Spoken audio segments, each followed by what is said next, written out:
Hey everybody, it's Michelle LaVore and Devin LaVore coming at ya. And so today I just wanted to share with you guys something that I got last night that I believe is just from the Lord. And it is a word. Oh my gosh, it's the heart of God. Thanks. You know I'm about to throw some interruptions in there. No, that's great.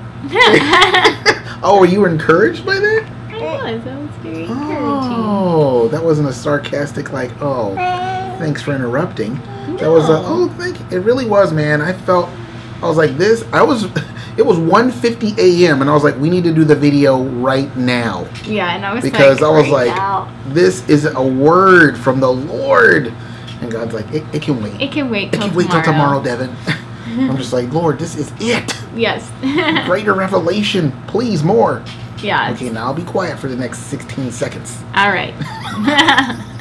So anyway, like for the last couple days, I had actually been thinking about like wanting to read Exodus, and then Annalise, she led God Time just the other night, and she ended up wanting to read the story of Moses, and we talked about that, and so I was just like, well, wait. I was reminded of. I felt like there was somewhere that God had talked to the Israelites about driving the inhabitants out of the land with hornets. And so I was like, but I don't know if I'm remembering that right or not. And so I went in and looked in Exodus, and I think it's chapter 23. And basically it's God had been giving all the rules, the laws, everything, just kind of sharing his heart with Israel of this is what I want to see. But then also within that, he was sharing what he will be doing for them. And he told them that, I'm going to basically give you this land, and I'm going to drive the inhabitants out with hornets, and just like he did when they were in Egypt, he drove them out by putting plagues upon the people of Egypt, and that eventually was like, hey, get the Israelites out, come on. But of course we know in that story there was a laundry list yes. of things that God did yeah. to do what he wanted to do, yeah. but it was totally his hand doing the driving out. Yeah. It wasn't man's hand doing it. No. It was his hand. And so it was like he said that he would drive out the inhabitants, but not all of them. He said it would be, he would... Not all of them at once. All of them at once, because he didn't want the land to see decay, and he didn't want the wild beasts to overtake them, because he just knew there's not enough of you at this point to inhabit all of the land. And he's saying hi to everybody. He's saying hi. Oh, cute. Cute. And so it was just like, wow, Lord, that's amazing. Like you were basically saying, hey, I'm going to go before you, and you guys are going to live there and dwell there. And he said, and as you grow, basically, he is going to continue to have the inhabitants of the land leave until they take full possession of the land. As you grow, then I'll push out more of yeah. them. Then you're going to grow, and I'll push out more of them until you possess the whole land in that manner. And not only that's that. That's what you're saying, right? Yes, yeah. Okay. And it was just like, it was amazing to me. And then on top of it, just some of the promises that he had given them. He said he would sickness would not be among them, basically. Mm-hmm. They would not experience sickness. They would not experience miscarriages or any sort of like death with birth, and that there would be no barrenness. Like there would not be a single woman that wouldn't be able to bear children. I mean, that's huge. Yeah. And then he also said, I will fulfill the length of your days. He's basically saying you're going to live long life, and I was just, it was just amazing to me to think like, wow, this is what God promised them. Mm-hmm. And this is like profound. Like if you had any nation today that experienced no sickness, had none of the women were ever experienced infertility. You never had miscarriages. You know, and you had a population that lived for a long time. Oh my gosh, like every scientist in the world would be studying them, saying, what is your secret? Yeah. You know, what are you doing? And so I'm going to go ahead and just read what it was. It's Exodus chapter 23. And it really starts in verse 20. And basically he says, behold, I send an angel before you to keep and guard you on the way and to prepare and to bring you to the place I have prepared. But then it goes on, and in verse 28 says, I will send hornets before you, which shall drive out the Hivites, Canaanites, the Hittites from before you. I will not drive them out from before you in 1 year, lest the land become desolate for lack of attention, and the wild beasts multiply against you. Little by little I will drive them out from before you, until you have increased and are numerous enough to take possession of the land. Mm-hmm. And then he goes and says, like, what the borders are. But then he also is telling them, like, you don't make covenant.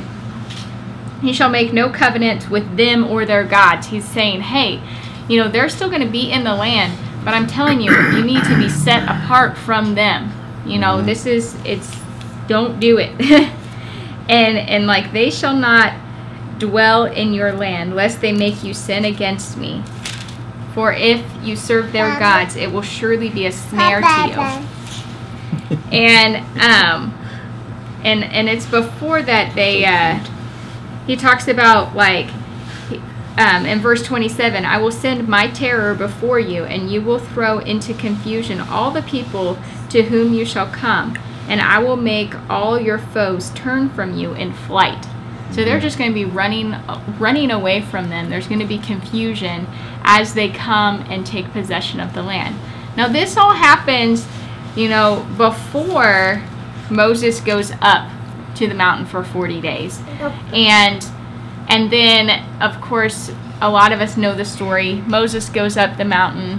When he comes back down, the people, the Israelites, basically had made a golden calf. They're sacrificing to an idol, and God's basically, because Moses was delayed in coming, we shall do our own thing. Yeah. And create and fashion our own salvation and plans and stuff that Isaiah prophesied about Israel, gosh, hundreds and hundreds of years later. Yes. You know? And so then, of course, there was judgment was put on them because of what they did. God actually put a plague among the camp, and then he told them, hey, you're not going to be able to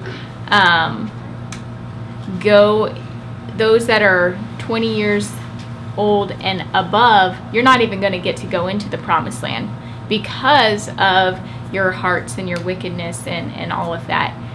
Now, I think what was significant for me as I was reading this is that, you know, when you go and you read the story of Joshua, because Joshua is the one that, you know, Moses passed basically the leadership. God said, all right, now it's going to be Joshua's turn to take the people into the promised land. Yeah. And you notice that when Joshua does it, they have to fight. They literally have sword, shield. I mean, God, because it's 40 years later. It's 40 years later. There was probably a lot more of them by that time. And it was just like, okay, yes, God showed himself strong when it came to bringing down the walls of Jericho. But they went in, they had a battle, they had a fight to take possession of the land. And it took at least, you know, they battled, like, battle after battle after battle for 5 years. 5 years. And they still hadn't taken the fullness of the land yet, even then. And they were never going to be able to. No. Because those people of the land, they disguised themselves, and then Joshua made a covenant with those people, and then they took off their stuff, like, hey, thank you, we're Jebusites, so you can't touch us now according to your covenant with us. We're good. Yeah. And the Lord was like, I told you not to do that. Yeah. I told you. It doesn't matter who they are. Don't make a covenant with the people. It doesn't matter who they are. Don't do that. And even Joshua, did it, you know? And so, but I think what was really just stuck out to me was that in God's plan for when he brought the Israelites out of Egypt was that they would get to go into the promised land, that he himself was going to drive out the inhabitants of the land, that they would just get to walk in to a place where it was already prepared for them. Mm-hmm. They were not having to work or fight for it. And I think that that's a huge difference. I think when they do actually finally get to go into the promised land with Joshua, they did have to fight for it. And I think it's just because God's original plan was rejected. Yes. So it's like, all right, now here's plan B. Now you're going to have to fight. It's just like the garden. Mm-hmm. God's original plan was the Garden of Eden, but they rejected that. Yeah. That eventually got rejected, and it's like, okay, now you're going to have to work for all this. We're going to have to work for all this stuff that was already provided for you. Yeah. You're going to have to work super hard for all this stuff. And it's like, this is what I feel like the Lord's saying with that. He's like, Devin, that's exactly why I haven't blessed your writing. That's exactly why all the stuff that you wanted to do, that you thought you needed to work to get to, and I wasn't blessing it, and you're like, well, why, Lord, is this not working? You literally told me to do this. Why are you then not blessing the thing that you told me to do? What's going on? Because in God's mind, he's like, oh, I got something so much better. Yeah. I got a revelation for you that's just going to bless your socks off.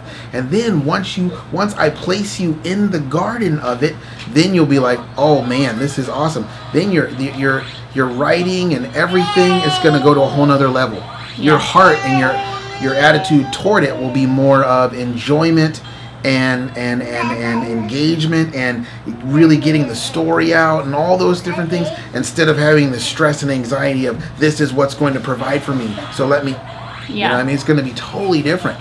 And he's like, will you just let me do what I'm going to do? And I'm like, sure.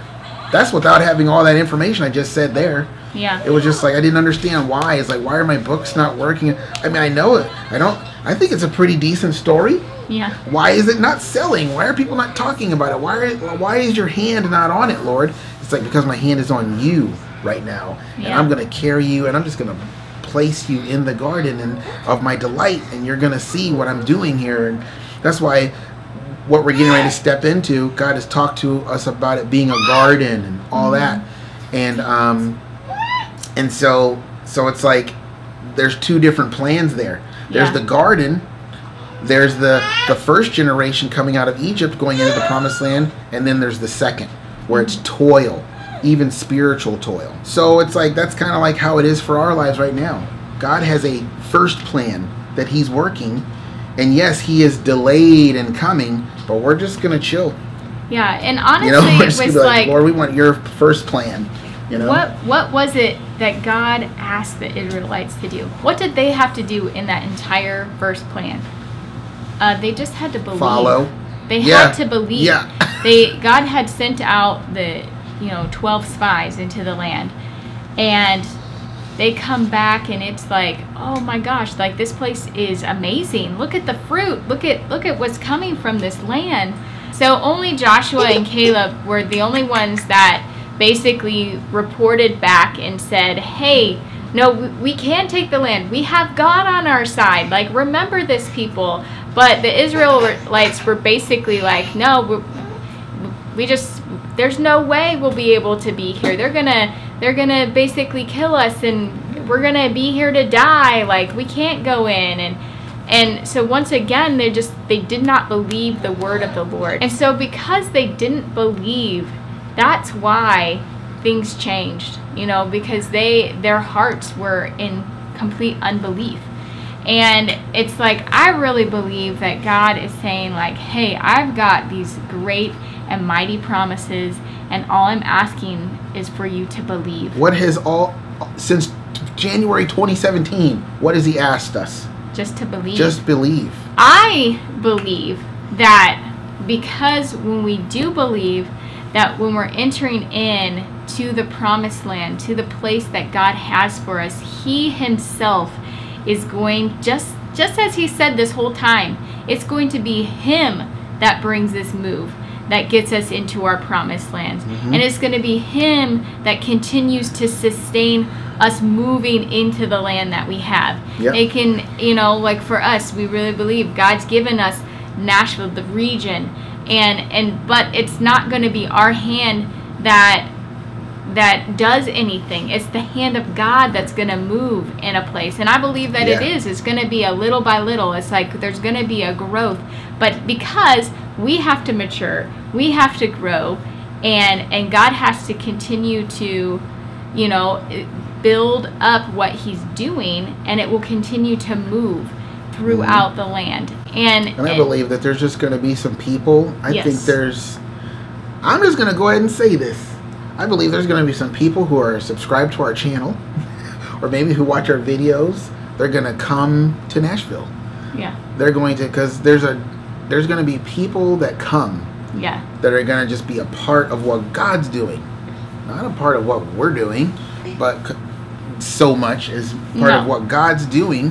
And they're going to, kind of like that vision you had, where people are just going to come and be a part of what God's doing. And maybe they're just going to go and do their own lives and take what God's giving them and go and do it. But it's going to be spreading out throughout Nashville. And of course, there's going to be people that come that we haven't met yet, that we don't know. But I think that there's people that actually watch our videos and maybe subscribe to our channel or whatever. They're going to come and be a part of what God's doing in Nashville. And that's going to be a part of that gathering. And then it's going to continue to grow and spread until Nashville is completely taken over, and it's a gateway city, like Ryan Lestrange prophesied that one time, where it's just like, you know, you're going to come to Nashville and find God.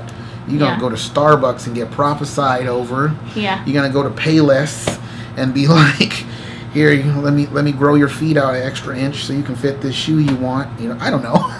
Something crazy, you know what I mean? Yeah. God, the miraculous, creative God is going to be found here. Yeah. You know? And I really believe, like, what God's doing just with the remnant of people is that he is the one that's going to just be moving and driving things forward. Yeah. And he is going to be the one that is going to literally drive the enemy out. It isn't going to be... I just personally believe, yes, the enemy will probably attack, but if he's attacking the believing that God himself is going to move, just as he's done so far in this whole journey. It's really been just this, you know, attack on the belief. Is God really who he says he is? And it's like, yes, he is. And so I believe what God is doing is no different than what he originally wanted to do with the Israelites, and that was to have them inhabit the land. So we were trying to do the video and with the baby, but that's not working out so well. So I'm just going to kind of finish off. So basically it's like God is saying it's that whole not by might, not by power, but by his Spirit. And it's like that is what's led us to where we're all at. And that is what's going to continue to lead us. And I think that it's really important to realize that it is not our hand that is going to even move, is going to move things. It's the power of God who's going to be just moving things as we go. And it's not that God is like, okay, here's your promises, here's the baton, now just run ahead or run and do whatever, you know, you see fit. I really believe that it's really more of God saying, I'm going with you. And that's something that he has just been really showing. It's like he is leading. He is parting the waters as we walk. He is going first. And so it's no different than when he wanted to, he said, my angel will go before you, and he was going to drive out the inhabitants with hornets. And they were going to basically move and clear out of the way because they were going to be afraid, and the Israelites were just going to take over. And I just believe that that's what God is doing in this move. He is going to come in. He is going to do what only he can do. And we're going to just see that, wow, this is just amazing. This is just unbelievable, because the normal course of things would be, all right, well, you get to your land now. Okay, now we got to fight, because that's what happened with Joshua. Like, they went to the promised land, and they did see God bring down Jericho, and they did see the mighty hand of God. God was with them, but then they also really had to fight very, very hard for their promised land. And I believe God is wanting to set us in to a promised land, set us into the garden where we can do the work of the Lord, but it's going to look completely different. Okay, just a quick little something that I forgot to say in the video. Basically, when I was reading the whole part about that God was promising that there would be no miscarriages and no more barrenness, I really felt like that also it was speaking to basically all, not just the physical, like physically having miscarriages or barrenness, but also to just the areas, every area in our life.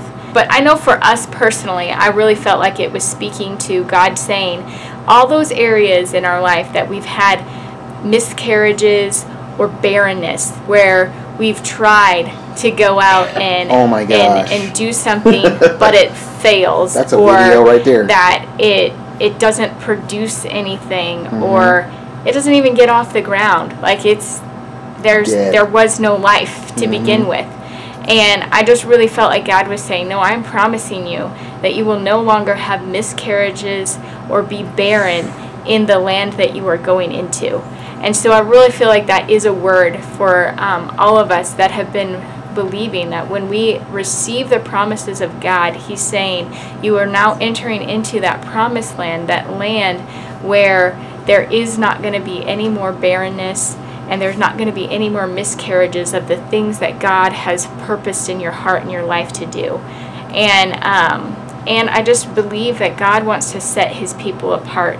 I know specifically for our family, God has been having me declare and believe for divine health for our family, that sickness won't touch us, just as He promised the Israelites that sickness would not touch their family. And so we continue to pray for that and believe God for that He is going to set us apart in that way. And I believe what God is doing when He's bringing us into our promised land, that He is going to set us apart, and there's going to be a distinction between His people and the people of this world. And because of that distinction, we're going to get questions. Just like I said earlier, that if there was any nation that experienced all of those things, scientists would be there asking, like, why is this? What do you do? What's different about you? How come you don't see these things in your population? And they could say, well, it's the Lord, and it is Him and what He's done. And I believe that's what God wants to do with us. There are going to be people that look and say, whoa, why are you experiencing this? It's so different. What's different about you? And it's like, well, it is the Lord and what He's done in our life. And so that's really just, I think the rest of what I wanted to say, I had totally forgotten. And so just add that in there. And until next time, guys, be blessed and encouraged.